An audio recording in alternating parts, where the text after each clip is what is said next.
Le point suivant, c'est la saponification, c'est-à-dire formation du savon. Vous savez que l'acide gras possède une fonction carboxylique qui représente la tête polaire, et le reste de la chaîne étant non polaire, c'est la queue. Alors, cette fonction carboxylique qui est acide, quand je vais la neutraliser avec du NaOH ou KOH, on va obtenir des sels de sodium si j'ai utilisé NaOH ou sels de potasse si j'ai utilisé KOH. Donc, ça dépend de ce qu'on va mettre. Donc, la fonction carboxylique des acides gras qui est acide est neutralisée par du NaOH. On obtient du COO- plus Na+.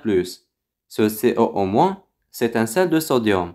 Ou bien, on va l'appeler du savon. C'est comme ça qu'on prépare du savon. Dans les exercices, s'il ne vous précise pas, travaillez toujours avec KOH. La quantité du NaOH utilisée est connue. Donc cette quantité qui va suffixer et transformer COOH en COO- me permettra de calculer la masse moléculaire de mon acide en fonction de la quantité de NaOH qui a neutralisé COOH en COO-. Donc, j'obtiens du savon et je peux calculer la masse moléculaire de mon acide gras grâce à l'indice de saponification. L'indice de saponification, je vais dorénavant abréger en IS. IS, indice de saponification, qui est donné par la définition suivante. L'indice de saponification est la quantité de KOH ou NaOH exprimée en milligrammes. Attention, c'est-à-dire c'est la quantité qui nous a neutralisé la fonction carboxylique en COO-.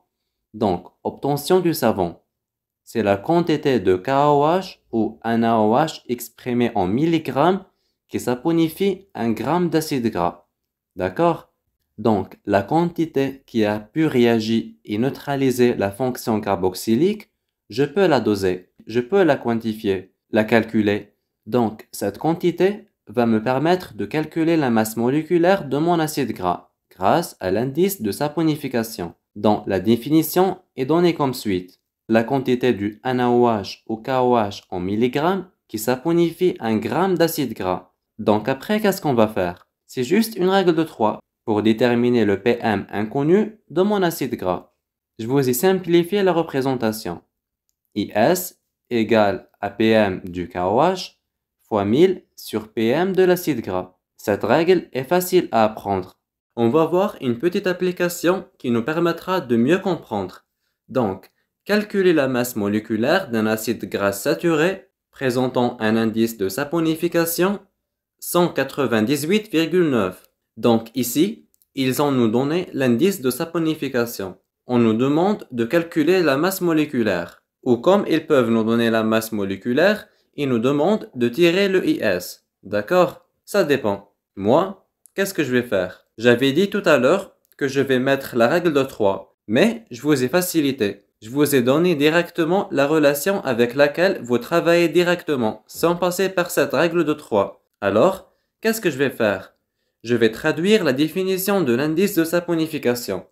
C'est la quantité de KOH ou bien NaOH. Ici, ils n'ont pas précisé, donc je travaille avec le KOH.